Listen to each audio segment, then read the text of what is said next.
CT scan of চেস্টের দুইটা findings সম্পর্কে আমরা জানবো, একটা গ্রাউন্ড গ্লাস ওপাসিটি আর একটা কনসোলিডেশন অফ লাংস সম্পর্কে। এই দুইটা বিষয়ে যাওয়ার আগে আমরা একটু জেনে নিই কিভাবে সিটি স্ক্যানে ফিল্মগুলো নেওয়া হয়। সিটি স্ক্যানে ফিল্মগুলো ইউজুয়ালি ট্রান্সভার্স সেকশনে নেওয়া হয় এবং আমরা এভাবে একটা ফিল্ম পাই। এই ফিল্মে ব্ল্যাক এবং হোয়াইট কালারের কম্বিনেশন থাকে। তো এইটা হলো একটা normal CT scan of film. এখানে বিভিন্ন স্ট্রাকচারের ডেনসিটি অনুযায়ী ব্ল্যাক এবং হোয়াইট কালার ফিল্ম তৈরি হয়। যেমন যে সকল স্ট্রাকচারের ডেনসিটি অনেক বেশি ওইগুলোকে হোয়াইট কালার পাওয়া যাবে, এবং যে সকল স্ট্রাকচারের ডেনসিটি খুবই কম ওইগুলোকে আমরা ব্ল্যাক কালার পাওয়া যাবে। যেমন আমরা জানি লাংসের ভিতরে এয়ার আছে, এর ডেনসিটি খুবই কম, এর জন্য এই লাংস ফিল্ড এরিয়াটুকু আমরা ব্ল্যাকিশ পাবো।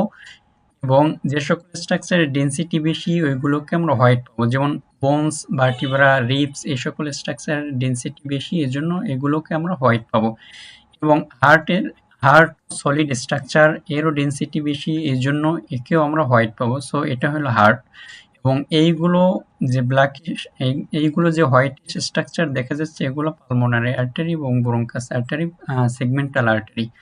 সো আমরা যদি বলি যে এয়ারের ডেনসিটি খুবই কম, এই জন্য ব্ল্যাকিশ পাওয়া যাবে সিটি স্ক্যান ফিল্মে, এবং ফ্যাটের ডেনসিটি এর চেয়ে আরেকটু বেশি, এই জন্য ডার্ক গ্রে কালার পাওয়া যাবে, এবং ওয়াটারের ডেনসিটি আরেকটু বেশি, এই জন্য ওয়াটারকে গ্রে বা ব্রাইট গ্রে কালার পাওয়া যাবে, এবং মাসেলের ডেনসিটি আরেকটু বেশি, এই জন্য লাইট গ্রে কালার পাওয়া যাবে। যেমন এগুলো মাসেল, এগুলো অনেকটা লাইট গ্রে কালার, এবং বোনসের ডেনসিটি অনেক বেশি, এর জন্য বোনসকে আমরা হোয়াইট কালার দেখতে পাবো। সো এইগুলো বোনস।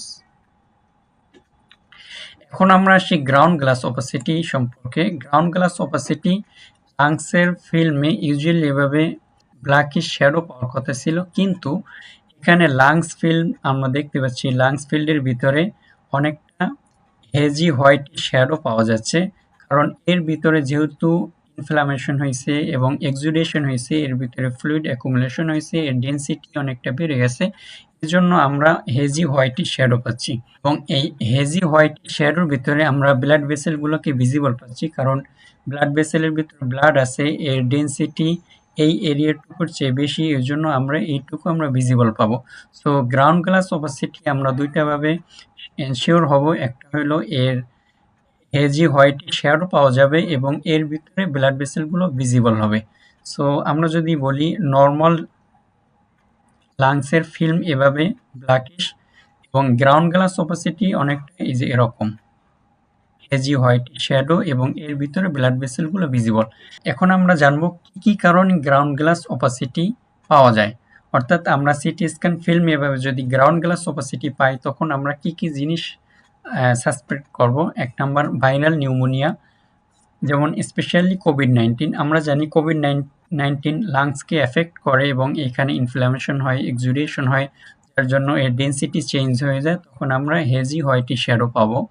এবং ইনফ্লুয়েঞ্জাতে এভাবে হয়। এবং atypical pneumonia, specially mycoplasma pneumonia organism দ্বারা যদি ইনফেকশন হয় তখন এভাবে গ্রাউন্ড গ্লাস ওপাসিটি পাওয়া যায়। এবং পালমোনারি টিউবারকুলোসিস ইন আর্লি স্টেজেও এভাবে গ্রাউন্ড গ্লাস ওপাসিটি পাওয়া যায়। এবং ইন্টারস্টিশিয়াল লাং ডিজিজেও গ্রাউন্ড গ্লাস ওপাসিটি পাওয়া যায়, এবং মেলিগনেন্সি ইন সিটুতেও এভাবে গ্রাউন্ড গ্লাস ওপাসিটি পাওয়া যায়। এখন আমরা জানবো কনসোলিডেশন অফ লাংস সম্পর্কে। কনসোলিডেশন অফ লাংসে সিটি স্ক্যান ফিল্মে কোনো একটা লাংস এরিয়াতে ডেন্স হোয়াইট ব্রাইট এরিয়া পাওয়া যাবে। যেমন এইটুকু আমরা দেখতে পাচ্ছি ডেন্স হোয়াইট ব্রাইট এরিয়া, এবং এর ভিতরে ব্রঙ্কাস প্রেজেন্ট থাকবে। ব্রঙ্কাস আমরা কিভাবে বুঝবো, ব্রঙ্কাসের ভিতরে এয়ার আছে, সো এর ডেন্সিটি খুবই কম, সো এই যে এরিয়াটুকু ব্ল্যাকিশ দেখা যাচ্ছে এই এরিয়াটুকু ব্রঙ্কাস। সো আমরা এই লাংস ফিল্মের ভিতরে একটা ডেন্স এবং ব্রাইট হোয়াইট এরিয়া দেখতে পাচ্ছি,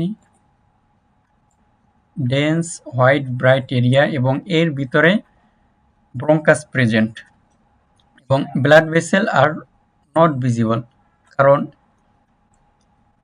ব্লাড ভেসেলের ডেন্সিটি এবং এই ডেন্স স্ট্রাকচারের density same, so blood vessel visible হবে না, অনলি ডেন্স এরিয়াটুকু ভিজিবল হবে। এবং ওর ভিতরে যে ব্রঙ্কাস আছে, ব্রঙ্কাসের ভিতরে এয়ার থাকার জন্য ওই ব্রঙ্কাসগুলো প্রেজেন্ট থাকবে। সো এটা কেন হয়, কারণ এই স্ট্রাকচার বা এই এরিয়াটুকুর ডেন্সিটি অনেক বেড়ে গেছে, কারণ এর ভিতরে ইনফ্ল্যামেশন হইতে পারে, এক্সুডেশন হইতে পারে, এবং তার জন্য এই লাংস ফিল্ড এরিয়ার ডেন্সিটি অনেক বেড়ে গেছে। এখন আমরা দেখে নিই কি কি কারণে কনসলিডেশন অফ লাংস পাওয়া যায়। এক নম্বর হলো ব্যাকটেরিয়াল নিউমোনিয়াতে পাওয়া যায়, যেমন স্ট্রেপ্টোকক্কাস নিউমোনি, ক্লেবশিয়েলা নিউমোনি, এই সকল অর্গানিজম দ্বারা ইনফেকশন হলে তখন এভাবে কনসলিডেশন পাওয়া যায়। এবং পালমোনারি টিউবারকুলোসিসে এভাবে কনসলিডেশন পাওয়া যায়। ফাঙ্গাল ইনফেকশন যেমন অ্যাসপারগাইলাসে এভাবে কনসলিডেশন পাওয়া যায়।